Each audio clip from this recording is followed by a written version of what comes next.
The clink of ice in a nearby glass, a sharp, crystalline sound, is what I remember first. That, and the low hum of forced professional pleasantries at another soulless company mixer. It's a familiar symphony, one I've endured countless times. Then, her voice, Sarah's voice, cuts through the noise, not meant for my ears, but finding them anyway. The sound of her laughter, usually a warm melody, now feels like a shard of that same ice pressed against my skin. "Oh, Mark? His promotion? Honestly, it's probably just a diversity hire thing, you know? Pity points." The words hang in the air, swirling with the scent of expensive generic perfume and the faint aroma of lukewarm canapes. My chest tightens. It's a familiar pressure, this feeling of being neatly categorized, reduced to a checkbox. Again. The word echoes in my mind, a bitter refrain to a song I never asked to hear. I stand a few feet away, my back to her and her little circle of confidants, pretending to be engrossed in a conversation about market projections. My own voice sounds distant, automated, as I nod and offer some vague agreement. Inside, though, a switch has been flipped. The champagne flute in my hand feels suddenly heavy, its delicate stem fragile between my fingers. I take a slow sip, the bubbles doing little to tickle away the acrid taste forming in my mouth. It's not just the insult, it's the casual cruelty of it. The easy dismissal from the woman who, until this very moment, I thought was my staunchest ally, my partner. The murmur of the party, the clinking glasses, the forced laughter. It all fades into a dull roar, a backdrop to the sudden, stark clarity of her betrayal. I can feel the heat rising in my face, a flush of anger and something akin to shame, though I know the shame isn't mine to bear. A tiny, almost imperceptible tremor starts in my hand. I set the champagne flute down on a passing tray before I drop it. Deep breath, Mark. Don't let them see. It's an old mantra. I've been underestimated before, brushed aside, my achievements minimized. But this is different. This is Sarah. The sting of it is sharper, deeper. I focus on the bland artwork on the far wall, a swirl of blues and grays that suddenly seems to reflect the turmoil inside me. Another wave of her laughter, light and carefree, washes over me. How can she sound so normal, so untouched by the venom she just spewed? It's a performance, I realize. Just like my own casual stance, my feigned interest in a conversation I can no longer follow. We're both actors on this corporate stage, but I'm only just realizing she's been playing a very different role in private. The air conditioning hums, a monotonous drone that suddenly feels oppressive. Each breath I take a little harder than the last. I want to turn, to confront her, to see the surprise and guilt on her face when she realizes I heard. But I don't. That's not my way. Instead, a cold resolve begins to crystallize within me, pushing aside the initial shock. I'll listen. I'll observe. I won't give her the satisfaction of knowing she's wounded me. Not yet. The scent of her jasmine perfume, usually a comforting aroma, now feels cloying, almost suffocating, as it drifts towards me. This tiny detail, the shift in how I perceive her signature scent, feels like a significant crack in the foundation of everything I thought we had. "He's lucky, I guess," one of her friends says, her voice syrupy with false sympathy. I can practically see the insincere tilt of her head. "Oh, completely," Sarah agrees, her tone dripping with an almost theatrical pity. "Some people just fall upwards, don't they?" My jaw tightens. Fall upwards? After the 70-hour weeks? The sacrificed weekends? The projects I salvaged from the brink of disaster? The bitter taste in my mouth intensifies. I pick up another drink. Something stronger this time. The burn of scotch a welcome distraction. The ice cubes rattle like dice in the glass. A small, sharp sound in the surrounding din. It's amazing. The things you notice when your world tilts on its axis. The slight tremor in my hand has stopped, replaced by a steady, icy calm. This isn't just a betrayal. It's a pattern, a piece of a puzzle I'm only now beginning to see. How many other times has she done this? Subtly undermining me, painting me as less than capable? The thought sends a fresh jolt through me, not of heat this time, but of cold, calculating anger. The warmth of the scotch does little to dispel it. I feel like I'm standing on the edge of a precipice, the ground crumbling beneath my feet. I need to know more. I need to understand the depth of this. My mind starts to race, piecing together small, previously insignificant moments, whispers I'd dismissed, glances I'd ignored. A chilling realization begins to dawn. This might not be an isolated incident. The very air around her seems to crackle with her insincerity, a feeling I'd been blind to until now. What else have I missed? The question hangs heavy, a storm cloud in my mind, and then as if summoned by my dark thoughts, I feel a light touch on my arm. I turn, schooling my features into a neutral expression. It's Sarah. Her smile is bright, dazzling, utterly fake. The scent of her perfume, that jasmine I once loved, assaults my senses. It's a sensory contradiction, her outward warmth and the coldness of her earlier words. "There you are, Mark," she says, her voice oozing affection. "I was looking for you. Everyone's so thrilled about your news." She squeezes my arm, her eyes sparkling with a light I now recognize as deceit. She has no idea I heard. No idea at all. And in that moment, I make a decision. I will play along. For now. The bitter tang of betrayal mixes with the smoky taste of the scotch on my tongue. This is just the beginning. I remember the first time I smelled that jasmine perfume. It was at a crowded, noisy recruitment event for Sterling Consulting 3 years ago. She'd laughed. A genuine, unrestrained sound that had cut through the stale air and the drone of corporate speak. Sarah. She was vibrant, ambitious, an analyst in a different department, and her energy was infectious. That night, the perfume was alluring, a promise of something exciting. Now, standing in my too-quiet apartment after the party, the memory of it, mingling with the phantom scent her words conjured, just makes my stomach churn.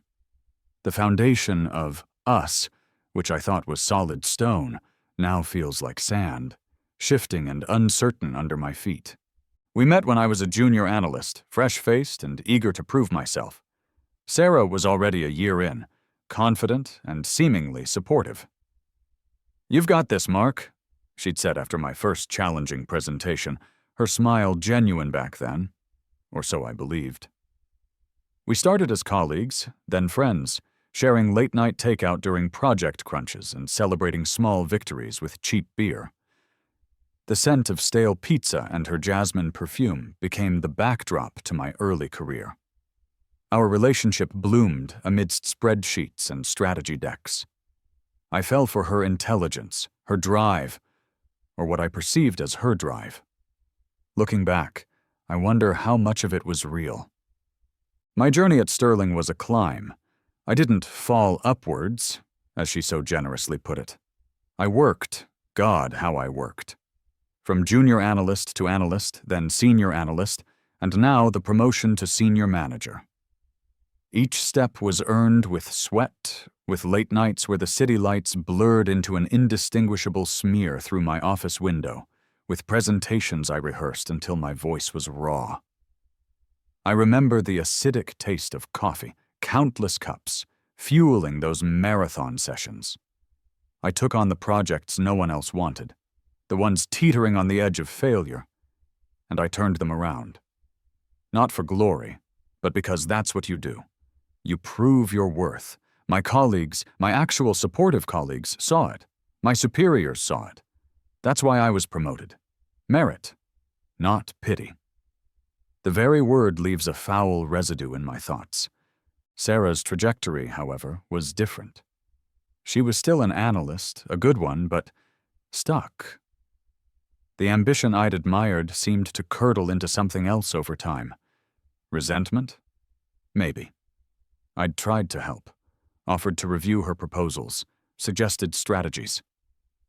"I know what I'm doing, Mark," she'd snap, her voice tight, the scent of her perfume suddenly sharp, almost acrid even then, a subtle warning I'd failed to heed. I'd chalked it up to stress, to the pressure of the firm. Now, those moments replay in my mind with painful clarity. Her smiles had become a little too bright, her encouragement a little too forced. The easy camaraderie we once shared had been replaced by a subtle tension, a current of something unspoken running beneath the surface. I was too busy, too focused on my own climb, perhaps too trusting to see it for what it was. The faint, persistent smell of her perfume on the throw pillows of our shared couch, once a comfort, now feels like a mockery. How could I have been so blind? The thought is a dull ache in my chest. The memory of her words at the party, pity points, echoes in the silence of my apartment. It's like a key turning in a rusty lock, opening a door to a room full of doubts I'd ignored. Her stagnation wasn't just bad luck, it was a choice, maybe. And my success, it seems, became a mirror reflecting her own perceived failures, breeding a bitterness she chose to hide behind a veneer of support. The hum of the refrigerator, usually unnoticeable, now seems loud, intrusive, filling the space where her laughter used to be. I pick up a framed photo of us from a trip last year. Smiling, happy, the ocean a brilliant blue behind us. The salty tang of that sea air, a happy memory, is now tainted. Was that smile fake too? The question is a small, sharp pain. This uncertainty is a torment. I need to know. I need to understand how deep this goes. So, I decide, right there, with the phantom scent of jasmine mocking me, that I'll test her. Not cruelly, not overtly, but I need to see her reactions, unfiltered by the presence of her gossiping friends. I need to hear her words when she thinks she's just talking to me, her supportive boyfriend. The familiar weight of my phone in my hand feels different, no longer just a communication device, but a potential tool. A quiet power move, born of necessity. I'll ask her about my new role, about the challenges, feign a little insecurity, and watch. Watch her eyes. Listen to the nuances in her voice. Gauge the sincerity, or lack thereof. The thought of this deliberate test leaves a strange taste in my mouth, metallic and unpleasant, like old pennies. It's not who I am, or who I thought I was. But she's changed the rules of this game, a game I didn't even know we were playing. The once sweet scent of her perfume in my memory is now undeniably sour, a constant, sickly reminder of the crack in our foundation. I need to know if that crack is a fissure or a chasm. A few days later, after the initial sting has dulled to a persistent ache, I bring it up. This new role, it's a lot, I say, trying to inject a note of vulnerability into my voice. We're making dinner. The scent of garlic and herbs, usually comforting, doing little to ease the knot in my stomach. She glances at me, a brief, almost dismissive look. "You'll be fine, Mark. You always are." Her voice is light, but there's an edge to it, something I wouldn't have noticed before. No follow-up questions, no offer to listen, just a quick platitude. The garlic suddenly smells overwhelmingly strong, almost acrid. My heart sinks a little further.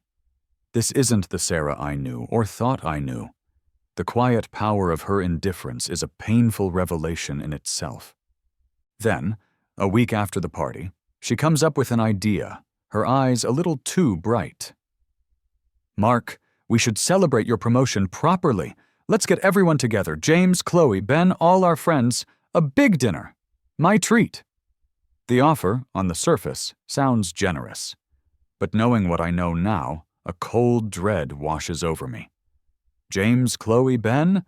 They were all there, part of her audience when she delivered her pity hire assessment. A public celebration orchestrated by her?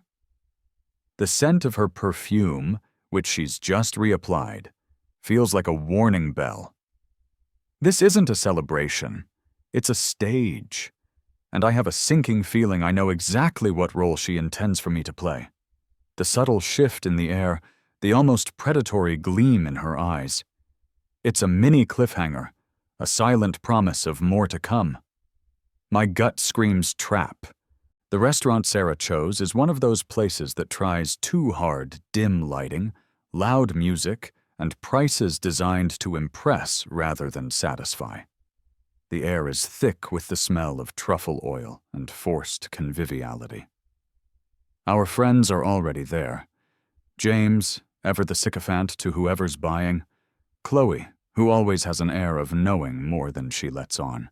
And Ben, quiet, observant Ben, who I've always felt was a decent guy. Sarah is in her element, playing the gracious host, her laughter a little too loud, her hand lingering on my arm a little too long. The fabric of her dress, a silk that probably cost half my monthly car payment, feels slippery beneath my unwilling hand. It's all a performance, and I'm the unwilling co-star. "To Mark," Sarah announces, raising her wine glass. The crystal catches the low light, sending splinters of reflection across the table. "Our new senior manager. We're all so incredibly proud of what he's achieved." There's that slight hesitation before achieved. A tiny pause that no one else seems to notice, but to me, it's louder than the thumping bass of the music. The taste of my water is suddenly metallic. My smile feels plastered on. "Hear, hear," James booms, already a little flushed from the wine. Chloe offers a polite smile and a nod. Her eyes, however, are sharp, assessing. Ben murmurs his congratulations, his gaze meeting mine briefly, a flicker of something unreadable in their depths.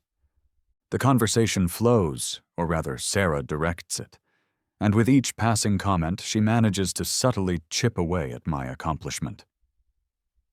"It's such a demanding role, isn't it, Mark?" she says, her voice laced with faux concern. "I just hope they're giving you the support you need. You know, not just throwing you in at the deep end because, well, you know." She trails off, leaving the implication hanging in the air, as heavy and cloying as the truffle oil. The scent of her jasmine perfume, usually a cloud around her, seems to intensify with each veiled jab. "I hear the new diversity initiatives are really shaking things up," James interjects, oblivious or perhaps complicit. "Good time to be moving up, eh, Mark?" I manage a tight smile. "Sterling promotes based on merit, James, always has." My voice is calm, even, but inside, a storm is brewing. The fork in my hand feels cold and heavy. Of course," Sarah says quickly, her hand covering mine on the table. A possessive yet undermining gesture. "No one's saying you didn't earn it, sweetie. It's just, well, it's a big leap. Sometimes these things happen quickly for people." The silence that follows her joke is brief, but loaded.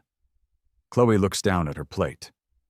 Ben clears his throat, his gaze fixed somewhere over my shoulder. The tension is a palpable thing, a tightrope stretched across the table. My hands, resting in my lap beneath the table, begin to tremble slightly. Not with fear, but with a tightly controlled rage. The rough texture of the linen napkin beneath my fingertips is the only thing grounding me. I can taste adrenaline, a bitter, coppery tang at the back of my throat. It's then, watching the carefully orchestrated expressions of our friends, The way Sarah basks in the subtle discomfort she's creating, that a horrifying thought crystallizes. This isn't just about her own insecurities anymore. This is sabotage. Has she been doing this all along? Planting seeds of doubt with colleagues, with superiors? The idea hits me with the force of a physical blow. Those hushed conversations I'd occasionally walk in on, the ones that would abruptly stop, the slightly pitying looks from certain colleagues, were they because of her? Was she painting me as overwhelmed, incapable, a charity case behind my back? The very air in the restaurant feels thinner, harder to breathe. The delicious aroma of grilled steak from a nearby table turns my stomach.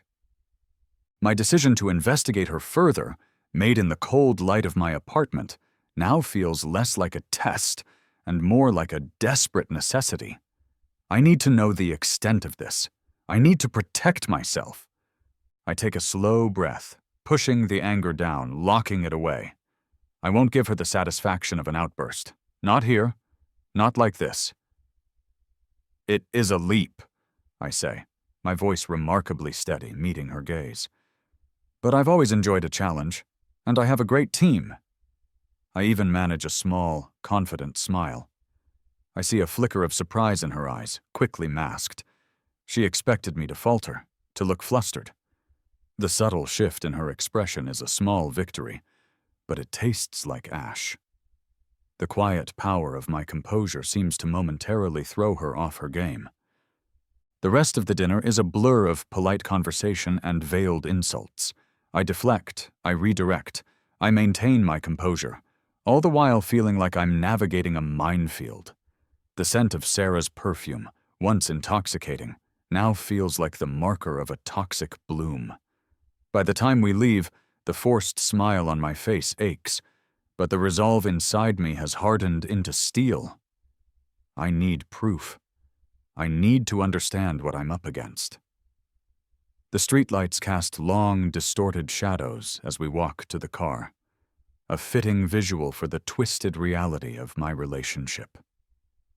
The cool night air does little to clear the suffocating feeling of betrayal. The next morning, I'm nursing a hangover and a heavy heart when an email pings in my inbox. It's from an anonymous address, no subject line. Just a single sentence.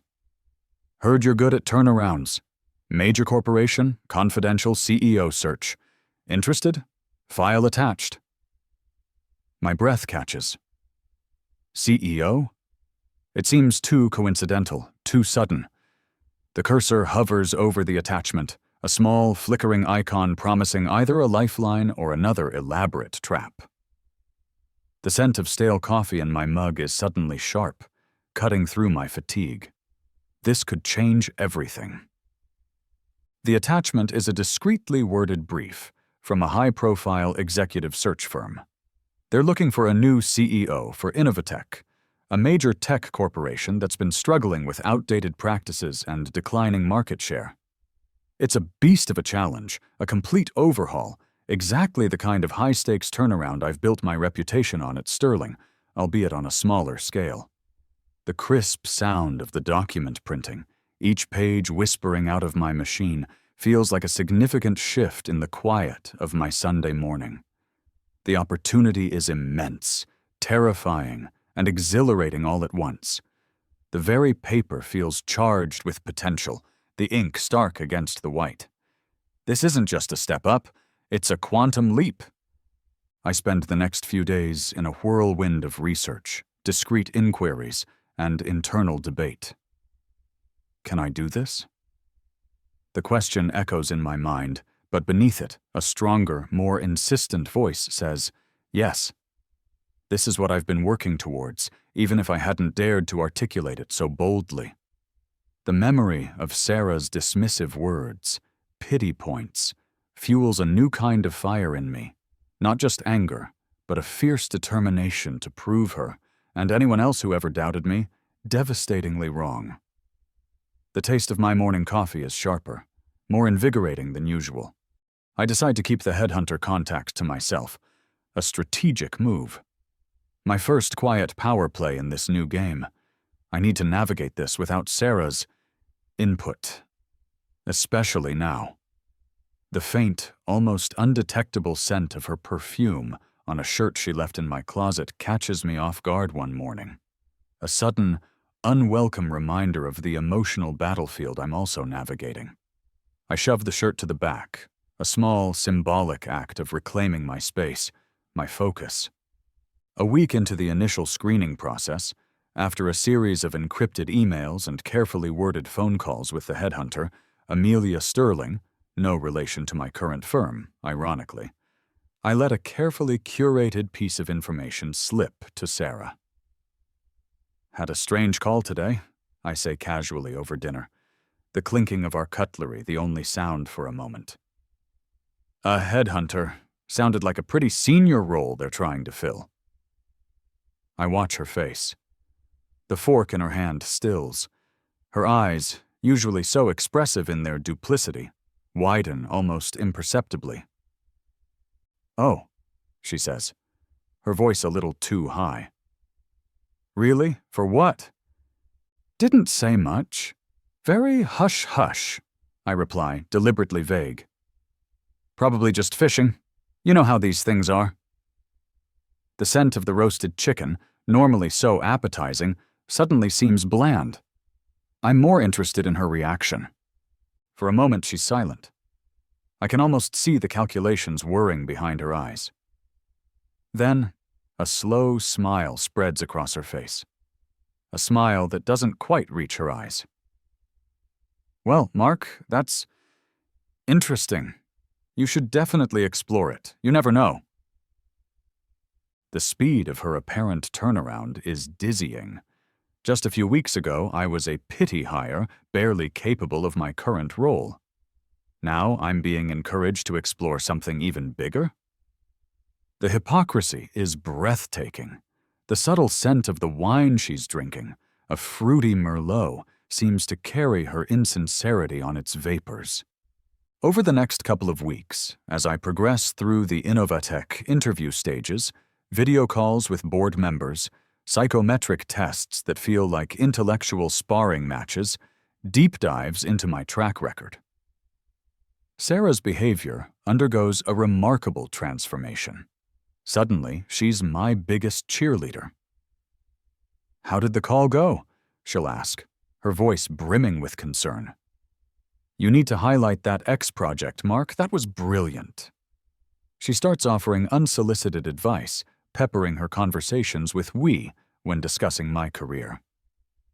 "We need to make sure your resume is perfect," she says one evening, reaching for my laptop. The feel of her hand brushing mine sends an involuntary shiver down my spine, not of affection, but of something akin to revulsion.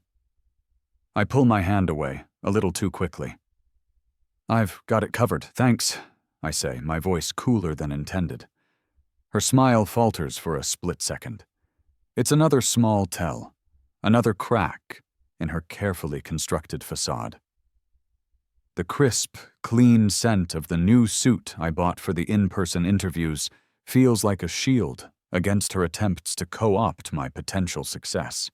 Each document Amelia sends me, the rustle of the high-quality paper as I review strategy proposals and financial reports, feels like another step away from Sarah's toxic influence and towards something real, something earned.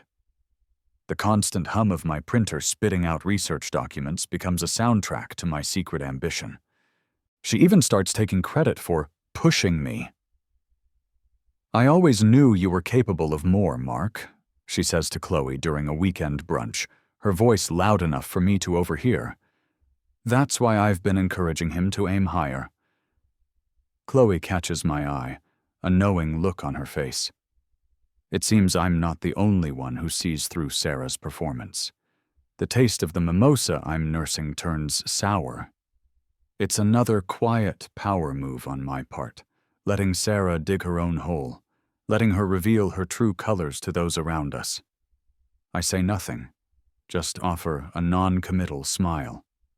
My silence, My refusal to engage with her narrative seems to unnerve her more than any argument could. The aroma of freshly baked scones at the brunch, usually a delight, is lost on me. All my senses are attuned to Sarah, to her machinations, to the intricate web of deceit she's spinning. The final interview is scheduled. A full day with the Innovatech board. This is it. The culmination of weeks of intense preparation. I'm on edge, focused, a bundle of nervous energy. Sarah is almost manic in her support. "You're going to ace it, Mark. We're going to celebrate big when you get it," she exclaims, hugging me a little too tightly. The scent of her jasmine perfume, which she's wearing again today, feels like a tightening noose. I feel a prickle of unease, a sense of impending something. She's too invested, too eager. My mind flashes back to the celebration dinner she organized for my last promotion. A cold knot forms in my stomach. She wouldn't, would she? The question hangs in the air. A silent, ominous cliffhanger as I prepare for the most important interview of my life. She has one last chance to act, and I can't shake the feeling she's going to take it. The day before the final Innovatech interview, the unease I'd been feeling solidifies into a cold certainty. An anonymous email lands in my inbox. Not mine, but a forwarded message sent to Amelia Sterling, the headhunter. The sender is concerned colleague at anonymousmail.com. The subject, regarding Mark Ashton, Innovatech CEO candidacy. My blood runs cold. The faint, sterile scent of my home office, usually a comfort, feels suddenly charged with menace. The email is a masterpiece of subtle sabotage. It doesn't make outrageous claims, nothing easily disproven. Instead, it raises concerns about my ability to handle pressure, hints at past projects where I supposedly struggled with team cohesion, and suggests my recent promotion at Sterling was more about internal politics than proven leadership. It's cleverly worded, designed to plant seeds of doubt without leaving obvious fingerprints. But I know who wrote this. The phrasing, the specific, slightly twisted details about my Sterling projects. It has Sarah written all over it. The metallic taste of betrayal, so familiar now, floods my mouth. My hands clench into fists. How could she?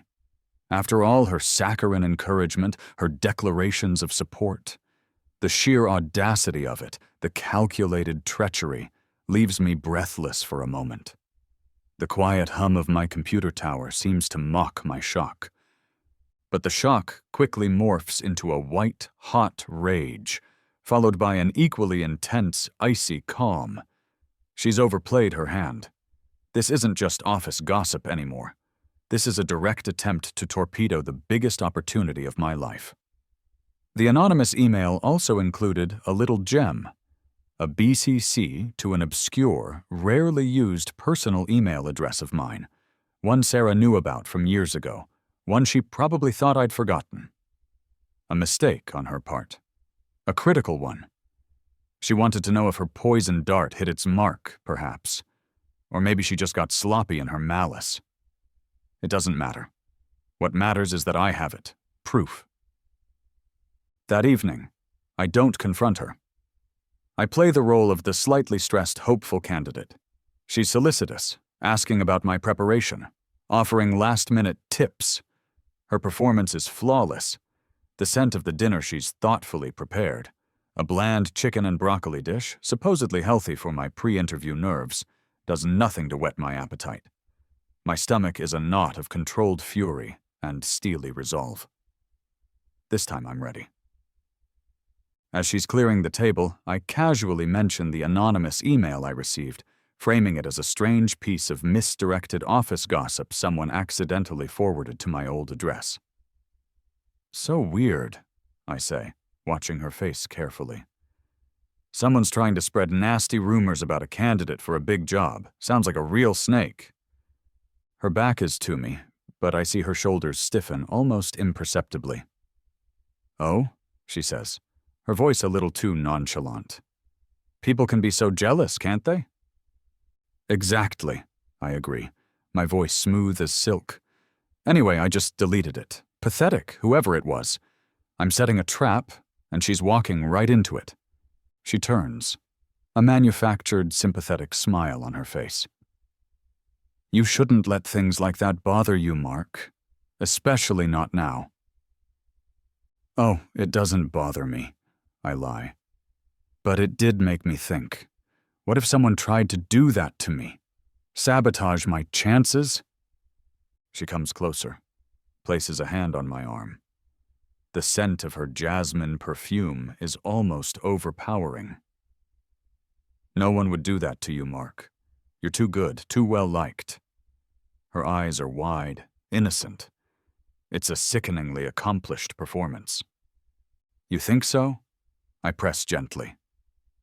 I know so, she says, her voice earnest. It's then I make my move. My phone is on the counter, already recording audio. That's a relief to hear, Sarah, I say, because if I ever found out someone, especially someone close to me, tried to undermine me like that, well, I don't know what I'd do.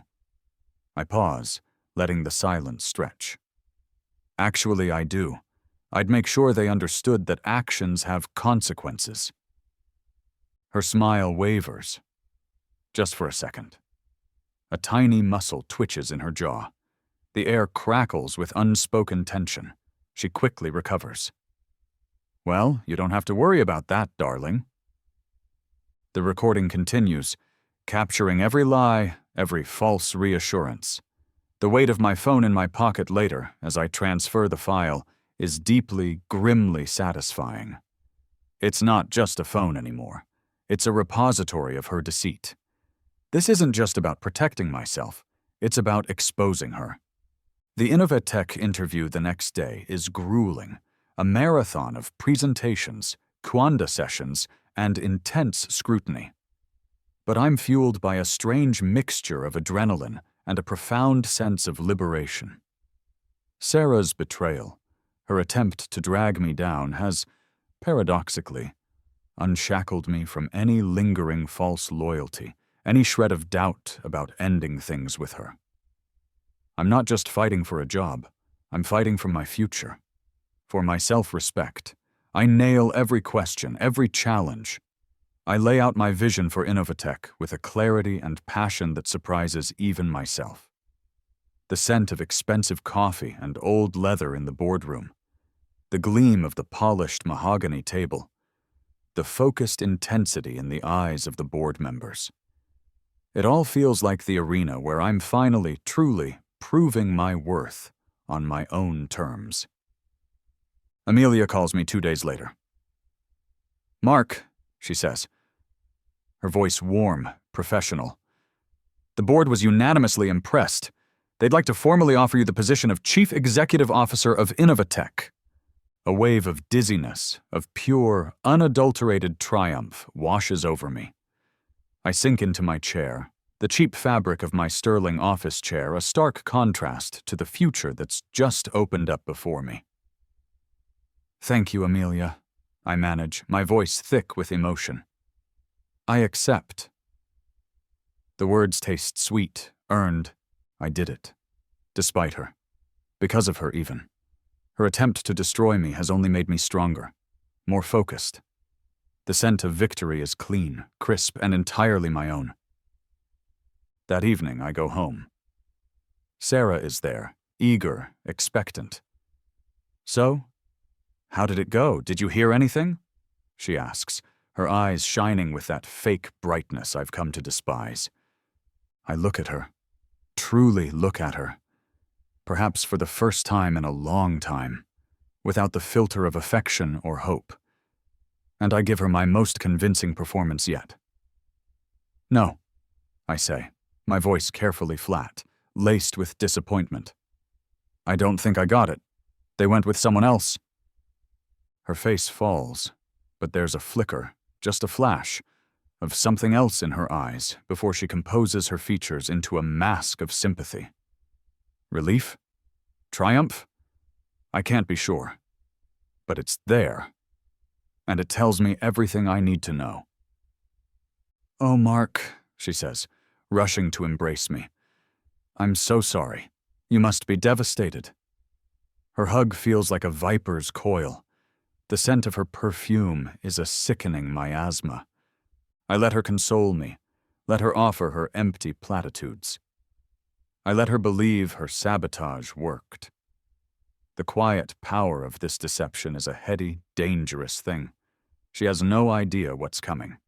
And as she drones on about how it's their loss and how something better will come along, a single stark thought rings in my mind.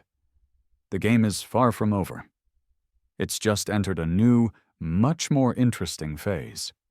He gets the job, but doesn't tell her immediately. The silence of my true success is my new secret weapon. My first week as CEO of Innovatech is a blur of handshakes, strategy meetings, and the invigorating scent of new beginnings, a mix of industrial-strength coffee, fresh paint in some of G renovated offices, and the faint, crisp smell of new technology. The weight of the responsibility is immense, but it's a good weight, a purposeful weight. I'm in my element, laying out my vision, making decisive moves, and for the first time in a long time, feeling completely in control of my destiny. The smooth, cool leather of my new CEO chair is a constant, satisfying reminder of how far I've come, and how I got here, on my own merit.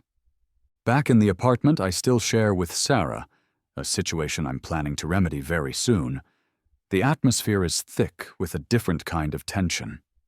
My feigned failure to secure the Innovatech role has created a subtle shift in our dynamic. Sarah is overly solicitous, almost suffocatingly so. "Don't worry, Mark," she says, her voice dripping with false concern as I stare blankly at my laptop, pretending to job hunt. "You're so talented. Another opportunity, maybe something more manageable, will come up." The condescension, wrapped in a veneer of care, is almost comical. The scent of the comfort food she keeps making, heavy, starchy casseroles, does little to comfort and more to cloy. Her anxiety is palpable. It radiates off her in waves, a nervous energy that fills the small space. She keeps asking about my job search, about my mood. She's worried, I realize, but not for me. She's worried about what my perceived failure means for her, for the life she envisioned. Her desperation is a quiet hum beneath her forced cheerfulness. I, on the other hand, am meticulously orchestrating. Each evening, I recount fictional tales of disheartening job rejections and dead-end interviews. I paint a picture of a man adrift, options dwindling. It's a calculated performance, designed to lull her into a false sense of security, perhaps even a touch of superiority. "Maybe you should aim a little lower for now, Mark," she suggests one evening, her tone gentle, but her eyes holding that familiar flicker of something less kind. "Just to get back on your feet." The subtle scent of her jasmine perfume, which she still wears religiously, feels like a tightening coil.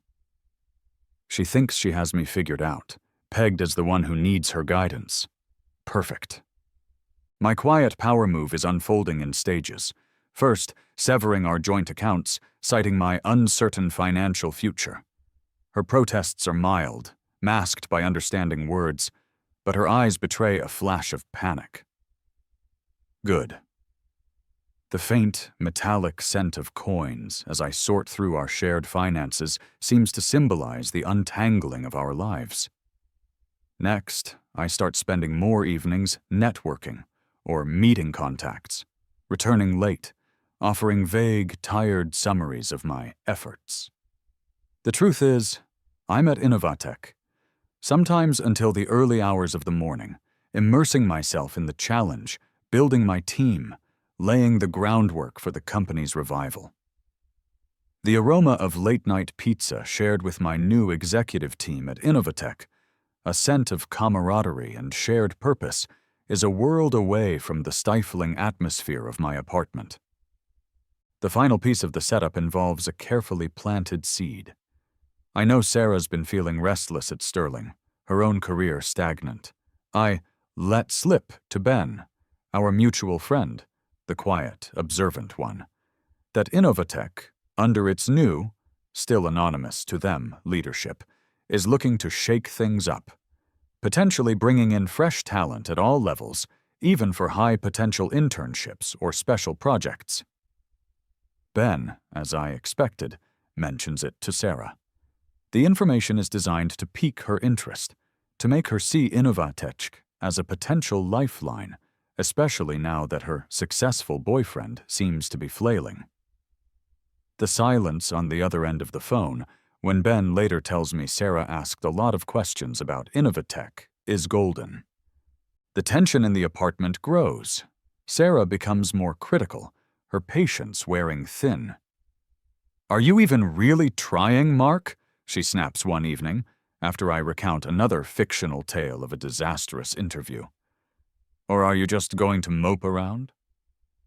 The scent of burnt toast from her distracted breakfast attempt hangs in the air, a metaphor for her fraying composure. Her desperation is making her sloppy, her mask slipping more frequently. I absorb her barbs, her frustrations, with a carefully maintained air of dejection. Inside, however, I'm counting down. The groundwork is laid. The stage is set. All I need now is for her to make the inevitable request. The satisfying click of my new office door at Innovatech as I leave late one night, the city lights sprawling beneath me, is a stark contrast to the strained silence that will greet me at home. It happens on a Tuesday. I'm reviewing my resume for the 10th time, a picture of defeated ambition. Sarah hovers nearby, the scent of her anxiety almost a physical presence.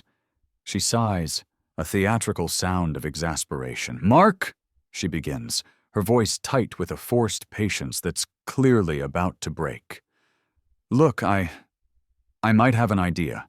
Something that could help you, and, well, maybe me too." I look up, my expression carefully neutral, betraying none of the cold anticipation churning within me. "Oh?" She takes a deep breath. "Innovatech. Ben mentioned they're looking for people.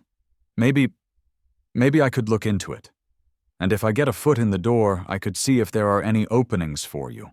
Or at least put in a good word." Her eyes avoid mine. The subtle tremor in her voice is unmistakable. She's finally asking. The trap is sprung. The silence in the room is heavy, broken only by the frantic beating of what I imagine is her heart, and the slow, steady rhythm of my own. The faint, almost undetectable scent of my new leather briefcase, sitting by the door, seems to whisper of the collision course we're on. "Innovatech," I echo, letting a flicker of carefully constructed hope cross my face. "You think you could help me there, Sarah?" The air in our cramped living room feels suddenly charged. The scent of her jasmine perfume, usually so pervasive, seems to recede, overwhelmed by the sheer audacity of her suggestion and the silent thunder of my impending revelation. She shifts her weight from one foot to the other, a small, nervous movement. "Well, I can try," she says, a magnanimous tone lacing her voice. "I'm a good networker. And honestly, Mark, you need some direction right now. Someone to open a few doors." The condescension is back, wrapped in a layer of feigned altruism. "That's really good of you, Sarah," I manage, my voice tinged with just the right amount of gratitude. This is it. The moment I've been working towards. The culmination of weeks of careful planning. "Why don't we talk about it properly?" I suggest. "Tomorrow? I have a temporary office space I'm using, just for a few weeks. Helps me focus. We could meet there. Say, 11? She brightens. An office space? Oh, good for you, Mark. Taking initiative. She probably imagined some depressing rented cubicle. Yes, 11 sounds perfect. I'll bring my resume too, just in case. The next morning, I'm in my actual office, my CEO office. The panoramic view of the city sprawls before me, a glittering testament to the new reality. The scent of freshly brewed coffee, rich and dark, fills the spacious room. The quiet, efficient hum of a successful corporation is a soothing backdrop. I feel calm, centered, ready. Sarah arrives at precisely 11. The receptionist, briefed by me, shows her directly to my office. I watch through the frosted glass panel of my door as she approaches, her expression a mixture of curiosity and perhaps a touch of pity for my supposed temporary setup. The door opens. She steps in and stops. Her eyes dart around the expansive corner office, the mahogany desk, the leather chairs, the modern art on the walls, the sweeping city view. Her jaw literally drops. The carefully prepared speech she was no doubt about to deliver about how she was going to help me dies on her lips. The stunned silence that fills my office is more satisfying than any shouting match could ever be. It stretches, taut and heavy, broken only by the distant thrum of city traffic. Her face pales, the color draining from it as if pulled by an invisible string. The expensive handbag she's carrying slips from her nerveless fingers, hitting the plush carpet with a soft thud. "Mark?" she whispers, her voice barely audible. "What? What is this?" Her eyes are wide, uncomprehending, darting from me to the nameplate on my desk. Mark Ashton, Chief Executive Officer. I lean back in my large, comfortable CEO chair, the smooth leather cool against my back. I take a slow sip of my coffee. "This, Sarah," I say, my voice calm, level, "is my office."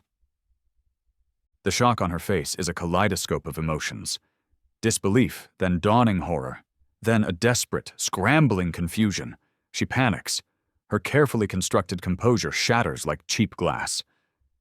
"But you said you didn't get the Innovatech job." Her voice cracks. "Did I?" I ask, raising an eyebrow. "Or did I say they went with someone else, and you just assumed that someone else wasn't me?" She scrambles for an explanation, a foothold in this new, bewildering reality. "But the anonymous email, you said you deleted it." "Ah, yes," I say, my voice still dangerously soft.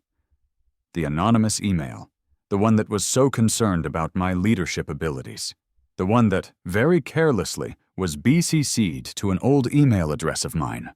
My phone, Sarah, it has a wonderful recording feature." Her face, if possible, gets even paler. The scent of her jasmine perfume, which I can now faintly detect, seems to wilt in the air, a dying fragrance. She understands. She understands how badly she's miscalculated, how completely she's been outmaneuvered. "Mark, I can explain," she stammers, her eyes darting around as if seeking an escape route. I was worried about you. That role, it's so much pressure. I didn't want to see you fail." Her attempt to rewrite history, to paint her sabotage as an act of misguided affection, is pathetic and deeply insulting. "Worried," I repeat, my voice like ice. "Is that what you call trying to destroy someone's career, Sarah? Is that your definition of support?" She takes a step towards me, her hands outstretched, pleading. "Mark, please, we can work this out. I always believed in you. Always." The lie is so blatant, so desperate, it's almost pitiful. The confident, manipulative woman from the company party, from the dinner, is gone. In her place is a frightened, cornered creature. The emotional verbs are written all over her. She panics, she scrambles, she pleads. It's a pathetic sight. I hold up a hand, stopping her. "Save it, Sarah." My quiet power move is not about shouting or recrimination. It's about the devastating calm of the truth. What's done is done. But since you're here, and you mentioned you were looking for opportunities, perhaps I can offer you some genuine career advice. Her eyes search mine, desperate for a lifeline, any sign of the old Mark, the one she could manipulate. She finds none. I smile, a cool, professional smile that doesn't reach my eyes. Innovatech is undergoing a major restructuring. We're looking for dynamic individuals. In fact, I pause, letting the anticipation build. We have an excellent internship program. The word hangs in the air between us, a perfectly polished, poisoned dart. Internship. The silence returns, thick and suffocating for her, deliciously triumphant for me. The stunned disbelief on her face is my victory. An internship program? Sarah repeats, her voice a thin, reedy whisper. The word itself seems to stick in her throat, a bitter pill. The vibrant confidence she walked in with has utterly evaporated, leaving behind a hollow shell. The expensive fabric of her blouse suddenly looks out of place, too bright for the pallor of her skin. She stares at me, her eyes wide with a mixture of horror and dawning comprehension. The air in my office, once filled with the aroma of my morning coffee and success, now feels charged with her silent, internal implosion. Yes, I continue, my tone meticulously professional, almost helpful. It's a fantastic program, actually. We're looking for individuals who are eager to learn, adaptable, willing to start from the ground up, so to speak. It's a chance to really understand the nuts and bolts of a company like Innovatech, contribute to meaningful projects, and, of course, gain invaluable experience. I lean forward slightly, my gaze steady on hers. Given your current career situation and your expressed interest in Innovatech, I thought it might be something you'd find beneficial.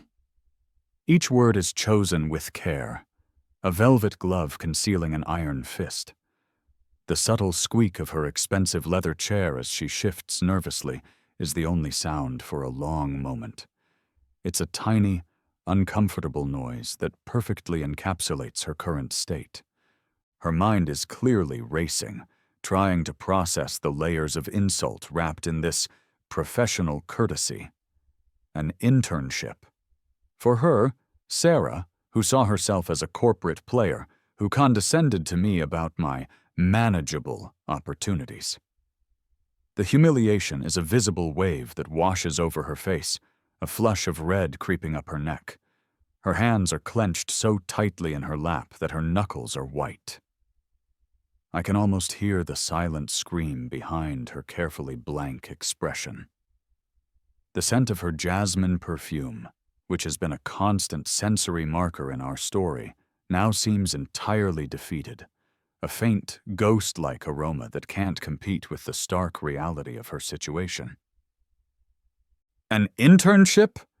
She finally manages to choke out, the word laced with disbelief and a tremor of suppressed fury.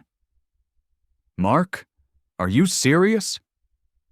Perfectly serious, Sarah, I reply, my voice betraying no hint of the grim satisfaction I feel.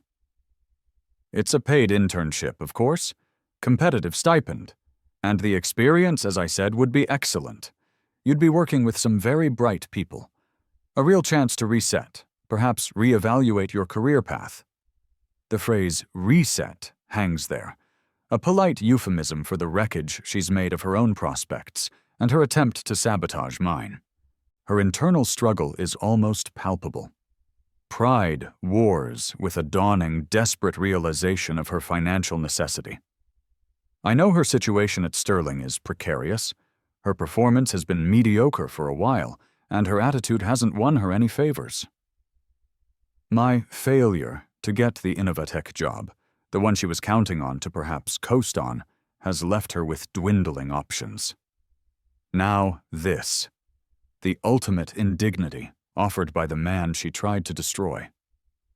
The silence stretches again, thick with unspoken emotions. Her breathing is shallow, her eyes darting around my office as if the walls themselves are closing in on her. She licks her lips, a nervous, unconscious gesture. The tiny sound is amplified in the charged quiet.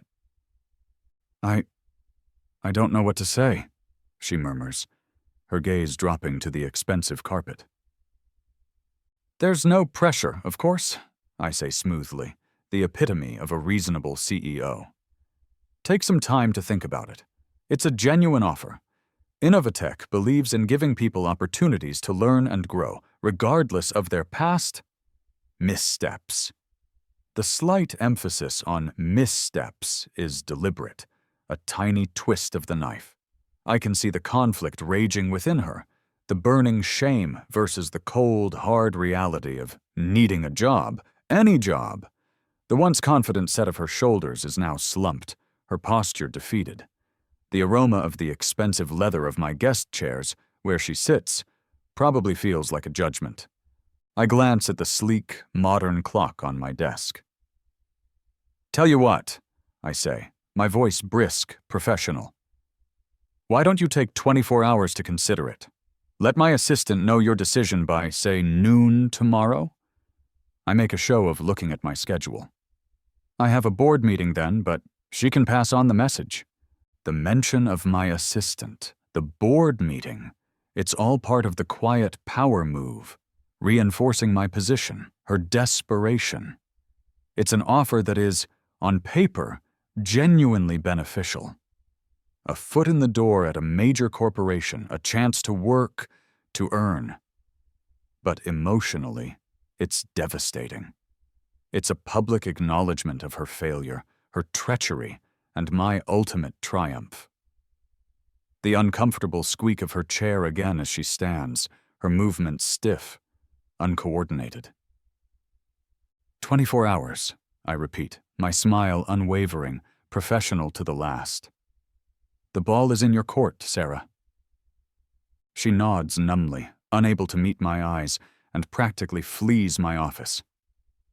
The door clicks shut behind her, leaving me in the quiet, commanding space. The faint, lingering scent of her defeated jasmine perfume is the only trace of her presence, and it's a scent I know I'll never perceive the same way again. The cliffhanger isn't about whether she'll take the internship. It's about watching her grapple with the consequences of her own actions. The next 24 hours will be her own personal hell. And I can't say I'm not looking forward to hearing her decision. The email arrives at 11:58 a.m. the next day, just 2 minutes before the deadline I'd set. It's from Sarah, a short, curt message addressed to my assistant, CC'd to me. I accept the internship position. Please let me know the next steps. Sarah Jennings. No pleas, no explanations, just a stark, capitulating acceptance. The quiet hum of success in my new office, the gentle whir of the ventilation system, seems to underscore the finality of her decision. My lips curve into a small, grim smile. She chose necessity over pride, or perhaps her pride couldn't withstand the thought of complete irrelevance. The aftermath is interesting. News of Sarah Jennings, a formerly confident analyst, taking an internship at Innovatech under its new, dynamic CEO me, ripples through our old Sterling network with surprising speed. Chloe calls me first. Mark, is it true about Sarah? There's an undisguised note of awe, and perhaps a little bit of schadenfreude in her voice. The faint scent of the herbal tea I'm sipping as I take her call is calming, a contrast to the storm of gossip brewing outside my Innovatech sanctuary. Innovatech is an equal opportunity employer, Chloe, I say smoothly. We offer excellent learning opportunities. Chloe laughs. You, Mark Ashton, are a legend. Ben is speechless. James is apparently telling everyone he always knew you were CEO material and that Sarah was holding you back. The irony isn't lost on me. The shifting allegiances, the rewriting of history by those who once witnessed her casual cruelty. It's a fascinating, if slightly distasteful spectacle. The taste of my tea is suddenly sharper, more defined. Sarah starts her internship the following Monday. I ensure she's assigned to a demanding department, working on a challenging but genuinely useful project. Not a make-work role, but nothing client-facing. Nothing where her particular brand of networking could cause damage or misrepresent the company. I see her occasionally in the hallways, a ghost of her former self. Her expensive clothes look out of place among the eager, casually dressed interns. Her face is usually pale, her eyes downcast. The once vibrant scent of her jasmine perfume is now so faint it's barely perceptible, a whisper of her past confidence. She avoids eye contact with me. We are, for all intents and purposes, strangers who happen to occupy the same corporate building, albeit at vastly different levels of the hierarchy. My reflection during this period is complex. Is this justice, or is it revenge? The line feels blurry at times. I didn't force her to take the internship. I presented her with a consequence, a direct result of her own actions. She tried to sabotage my career. Her own is now in tatters, not because of me directly, but because her duplicity was exposed by her own hand, and her professional stagnation was her own doing. The heavy, expensive feel of the fountain pen I use to sign off on major Innovatech initiatives is a constant reminder of the power I now wield, power I earned, power she tried to deny me. There's a grim satisfaction, yes, but it's not the gleeful, fist-pumping kind. It's colder, more analytical. It's the quiet satisfaction of a problem solved, a threat neutralized. My emotional growth is tangible. The Mark who would have been devastated, perhaps even broken, by her betrayal at that party feels like a distant memory. That Mark has been forged into someone stronger, more resilient, less naive. This new Mark understands that trust is earned, and that loyalty, true loyalty, is a precious and rare commodity. The constant low thrum of activity in the Innovatech offices, the energy of people working towards a common goal, is a healing balm. My final quiet power move in this particular saga is establishing clear, professional boundaries. I instruct my assistant that all communication with intern Jennings is to go through her direct supervisor. There will be no special access, no whispered pleas in my office. She is an intern, and she will be treated as such. My dignity is maintained by not stooping to her level, by not engaging in petty torments. The power lies in the professional distance, in the unassailable fact of my position versus hers. The clean, almost sterile scent of my organized desk, free of clutter, free of her influence, is a daily affirmation of this new order. One afternoon, about a month into her internship, I'm walking through the open-plan office space where some of the intern teams are based. I see her, hunched over a laptop, looking stressed and out of her depth. Her hair is scraped back, her expensive blouse slightly rumpled. She looks up, and for a fleeting second, our eyes meet. There's a flash of something in hers. Resentment, shame, a flicker of the old fire, quickly extinguished. I give a brief, impersonal nod, the kind a CEO gives to a junior employee, and continue on my way. No malice, no triumph, just a professional acknowledgement. That, I realize, is the true victory. Not her humiliation, but my own ascent beyond the reach of her negativity. The faint scent of photocopier toner and stale coffee in that section of the office is a world away from the refined air of the executive suite. And it's a world she now inhabits, by her own choices. I feel a strange sense of detachment, a final severing of the emotional cord. The setup for our conclusion, I sense, won't be a grand confrontation, but something quieter, more reflective, a final encounter that will merely confirm what I already know. I've moved on. She, however, is still paying the price. 6 months fly by in a whirlwind of activity. Innovatech is responding to the changes, the energy is palpable, and our first quarterly reports under my leadership are showing a significant uptick. The quiet hum of success in my new office isn't just a hum anymore, it's a vibrant thrum, a testament to hard work and a clear vision. The city skyline outside my window, once a symbol of daunting possibility, now feels like a familiar, conquered landscape. I've settled into the role, into my new life. The anger and hurt Sarah caused have faded, replaced by a calm sense of accomplishment and a newfound understanding of my own worth. The sharp, invigorating scent of success, a blend of ambition, achievement, and the relentless pursuit of excellence, is my new normal. I rarely think about Sarah. She's a footnote in a chapter I've long since finished reading. I hear whispers, of course, that she's struggling with the internship, that her attitude hasn't improved, that she's not exactly intern of the month material. It's none of my concern. My final quiet power move, the one that resonates most deeply, is my genuine indifference to her fate. She made her choices. She's living with them. My energy is focused on building Innovatech, on fostering a culture of genuine collaboration and respect. Everything sterling, and my relationship with Sarah, was not. Then, one crisp autumn evening, I'm leaving a late meeting. As I walk through the grand marble lobby of the Innovatech building, the confident sound of my footsteps echoing in the cavernous space, I see her. Sarah. She's huddled on a bench near the entrance, looking small and defeated, clutching a worn tote bag. Her internship must have finished for the day.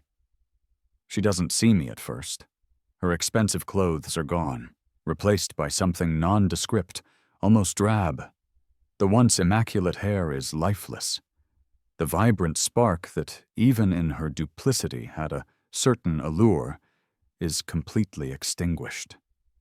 It's a stark visual representation of how much has changed.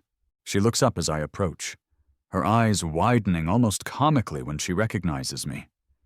There's no defiance left, no artifice, just a weary resignation. The air around her seems to carry the faint, sad scent of faded dreams and stale coffee. "Mark," she says, her voice barely a whisper. "Sarah," I reply, my tone neutral, polite. Not cold, not warm, just indifferent. The man who once loved her, who was once gutted by her betrayal, is gone. In his place is a CEO who sees a former employee, nothing more. An awkward silence hangs between us. She seems to want to say something, but the words won't come. What could she possibly say? Sorry, it's too late for that. Excuses? I'm no longer interested. I give a slight nod. Hope you're finding the internship instructive. A faint flush creeps up her neck. She looks away. It's challenging, she mutters. Good, I say. Challenges are how we grow. There's no malice in my voice, just a simple statement of fact. But I see the words land, see the flicker of understanding, of her own monumental misjudgment in her eyes. I don't linger. I have places to be, a life to live, a company to run. Good evening, Sarah, I say, and walk past her, out into the cool night air. The scent of freedom, of a future unburdened by her toxicity, is exhilarating. As my car pulls away from the curb, I glance back. She's still sitting there, a solitary figure in the vast, impersonal lobby. And I feel nothing. No anger, no pity, not even satisfaction. Just a profound sense of peace. The emotional resolution is complete. My final realization is that my self-worth isn't tied to her approval or her downfall. It comes from within, from my own achievements, my integrity. The genuine relationships I'm now building with people who value and respect me for who I am, not for what they think they can gain. The city lights blur past, a beautiful, glittering tapestry. This isn't just a new beginning for Innovatech, it's a new beginning for me. The bitterness is gone, replaced by a quiet hope, a belief in my own strength and the exciting, limitless potential of the future. And in that moment, I know I've truly won, not against Sarah, but for myself.